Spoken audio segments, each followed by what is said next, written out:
me now bring in former 9-term California Congresswoman Jane Harman. She served as chair of the Commission on the National Defense Strategy. Congresswoman, good morning to you as always. Obviously no deal from Alaska on Friday. So what would the definition of success be for today between Trump and Zelenskyy? Well, let's start with the fact that President Trump is saying it's on Zelenskyy to settle the war. Well, oops, maybe I missed it, but 3.5 years ago, Russia illegally invaded Ukraine. Russia is the aggressor. Ukraine is the victim. I'm not sure why the victim needs to fix the fact that he was invaded. But be that as it may, what would the definition of success today be? Number one, that Zelenskyy is treated with respect.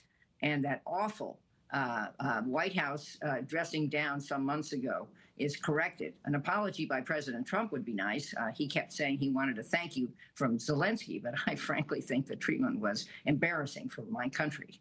There's that. But in addition to that, with 7 leaders in the room, I think a definition of success is what they have been talking about, which is an aggressive use of military force now against Russia by Ukraine, weapons supplied, aggressive weapons supply that haven't been supplied, no boundaries on targets to hit in Russia that are military targets, not innocent civilians the way the Russians do it against Ukraine, and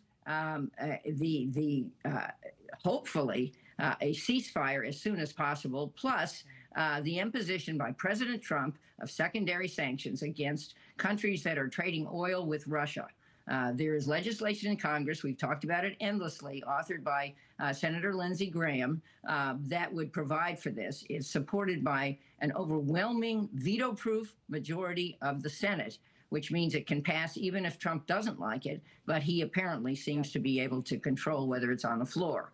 So economic pressure, military pressure, and then some conversation about a security force. And you bring up, at the top there about the pressure that Trump is now putting on Zelenskyy. He sent out that late night Truth Social post last night saying, a couple big concessions, right? That they're going to have to give up Crimea, cede Crimea, and agree that they're not going to join NATO. Are those fair asks of Ukraine?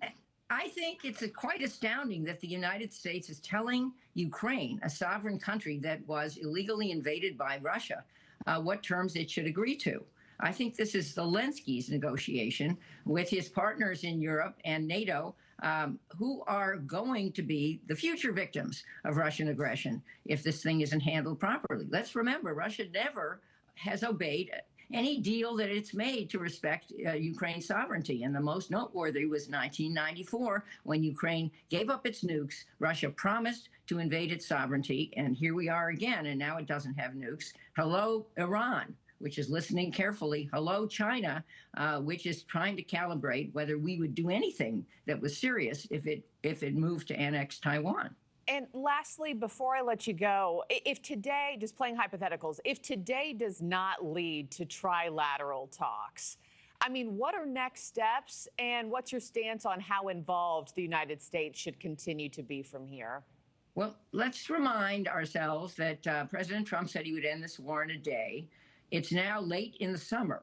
The winter comes early in Ukraine, and it's very hard to fight in the winter except by air.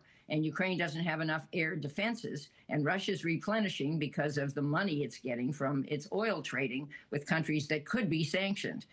So what's to be gained next? Time is not on Ukraine's side. The world is on Ukraine's side. Many in America, including in Congress, are on Ukraine's side. Now President Trump, I hope, will do what he really should do, end this war on terms that are favorable to the country that was invaded, and not keep pandering to Vladimir Putin. A consequential day ahead. We wait and see what's in store. Jane Harman, as always, thank you so much, ma'am, for your time. Appreciate it. Thank you for watching. Subscribe below and download our NewsNation app right now on your phone, and you will get fact-based, unbiased news for all Americans.